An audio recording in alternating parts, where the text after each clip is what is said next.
यहाँ पर कॉटन पे चर्चा कर लेते हैं। विनय जी, शुक्रिया आपका साथ जुड़ने के लिए।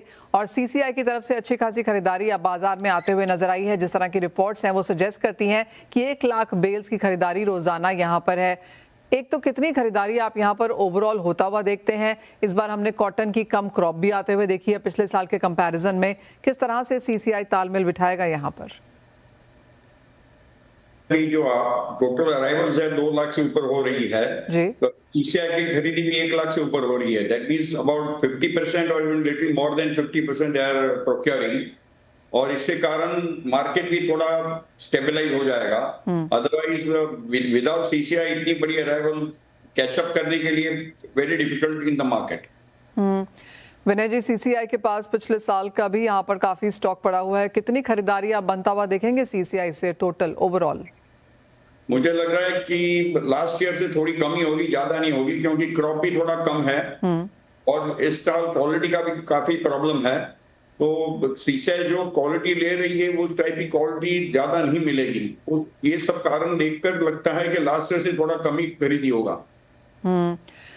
विनय जी, एक चीज़ जो हम लगातार यहाँ पर बातचीत करते रहे हैं टेक्सटाइल कंपनी से भी, जिनिंग वालों से भी, वो ये है कि एमएसपी बढ़ता रहा है, सीसीआई की खरीदारी उछले प्राइसेस पे है, इसलिए वो मार्केट में माल भी ऊपर बेचते हुए आते हैं और इसी वजह से इस बार इंपोर्ट सस्ता ही सही लेकिन बहुत ज़्यादा हुआ है। ये साल शायद हम रिकॉर्ड इंपोर्ट्स आता हुआ देखेंगे। तो ये जो पूरा कॉटन का इकोनॉमिक्स है इंडियन मार्केट में, कैसे वो सुधरता हुआ देखेंगे आप? मेरे हिसाब से इसके बारे में गवर्नमेंट को भी पूरा ज्ञान है और सीसीआई भी मानती है।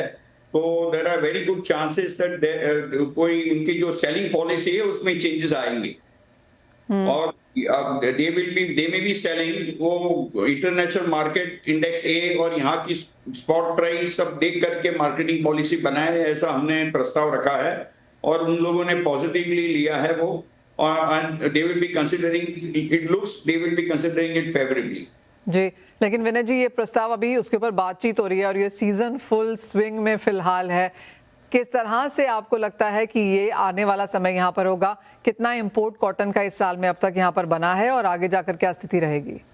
इंपोर्ट में भी अक्टूबर से दिसंबर तक हमारे हिसाब से अबाउट 25 लाख गांठ आ जाएगी और बाकी अगर सीसीआई की पॉलिसी मार्केट रेट के हिसाब से इंटरनेशनल मार्केट के हिसाब से बेचने की रहेगी तो इंपोर्ट फिर कम हो जाएगा। और मुझे नहीं लग रहा है कि लास्ट ईयर से ऊपर इंपोर्ट जाएगा। 45 लाख से ऊपर इंपोर्ट नहीं होगा।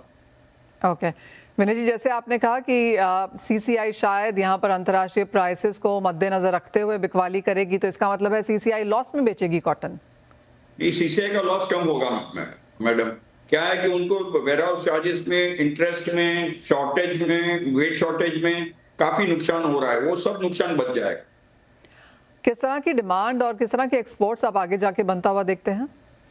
अभी ये पूरा जो टैरिफ का प्रॉब्लम इश्यू है यूएस के साथ का, वो अगर सॉल्व हो जाए तो there will be a good demand, क्योंकि पूरी पाइपलाइन जो है वो काफी ड्राई है, इन्वेंटरीज काफी कम है। अगर ये यूएस का टैरिफ का प्रॉब्लम सॉल्व हो जाए तो डिमांड काफी आएगी and it will be very good for the industry. Competitiveness Vinay ji कैसे देखेंगे इन सब के बीच में बाकी प्लेयर्स से अंतर्राष्ट्रीय बाजारों में? आज ऑलरेडी अपना इंडियन प्राइसेस कॉम्पिटिटिव है। We are almost at the power of index A. Index A जो है वो 5 ग्रोथ वैरायटी चीपेस्ट वैरायटी का एवरेज है, तो इंडियन प्राइसेस ऑलमोस्ट सेम। तो आज की तारीख में टेक्सटाइल इंडस्ट्री को इंटरनेशनल प्राइस से ही मिल रही है। विनय जी, अगर हम 2025 एज अ कैलेंडर ईयर यहाँ पर देखें तो कैसा कहेंगे आप इंडस्ट्री के लिए कैसा रहा इन सेंस ऑफ मार्जिन्स और प्रॉफिट्स? अभी तो इस साल तो थोड़ा डिफिकल्ट रहा, लेकिन मुझे I am optimistic next year जो है वो काफी अच्छा जाना चाहिए, कारण कि ये टैरिफ का प्रॉब्लम सॉल्व हो जाएगा तो डिमांड विल बी रिवाइव्ड और अपने Indian price are also quite competitive this time. तो I am expecting a good time for textile industry to come. Vinay ji, मुश्किल समय ये रहा है, एमएसपी बढ़ती हुई लगी है, अगले साल फिर से एमएसपी यहाँ पर बढ़ती हुई नजर आएगी और जिस तरह से हमने सोया और बाकी कुछ एग्रीकल्चर कमोडिटीज़ के लिए एमपी में यहाँ पर भावांतर आता हुआ देखा। कॉटन एक और एरिया है जो भावांतर की यहाँ पर मांग कर रहा है, लेकिन क्या उसकी पॉसिबिलिटी है, प्रोबेबिलिटी है एट ऑल? और जो आपकी रिसेंटली बातें हुई हैं मिनिस्ट्री के साथ यहाँ पर, वो क्या दर्शाती हैं? हमने गवर्नमेंट को प्रस्ताव किया है 52 स्कीम लागू करने के लिए सोयाबीन की तरह। तो गवर्नमेंट ने काफी हमको पॉजिटिव रिस्पांस दिया है। उन लोगों ने कहा कि ये बहुत ही बड़ा चेंज है, उसके लिए जल्दबाजी नहीं हो सकती है। तो मध्य प्रदेश में जो नया सोयाबीन का 52 की स्कीम नई रिन्यू हुई है, वो स्टडी करेंगे और बाद में इनके बारे में वो कुछ आगे बढ़ेंगे। विनय कोटक जी, बहुत शुक्रिया साथ जुड़ने के लिए। तो एज ऑफ नाउ पॉजिटिव मानते हैं विनय जी, जिस तरह से सीसीआई मार्केट में आया है, क्योंकि जिस तरह की सप्लाईज है इतने खरीदार नहीं हैं और इसीलिए एमएसपी पे बाइंग सीसीआई की तरफ से होती हुई नजर आई है। और जैसे उन्होंने कहा कि इंटरनेशनल प्राइस के लेवल पर ही यहाँ पर बिकवाली होगी, तो वो ऑफकोर्स एक पॉजिटिव होगा। और जहाँ तक इम्पोर्ट्स की बात है, well almost near record numbers हैं यहाँ पर, और लेकिन अगला साल यहाँ पर बेहतर रह सकता है। तो होप्स ऑफकोर्स यहाँ पर इंडस्ट्री की तरफ से बरकरार हैं।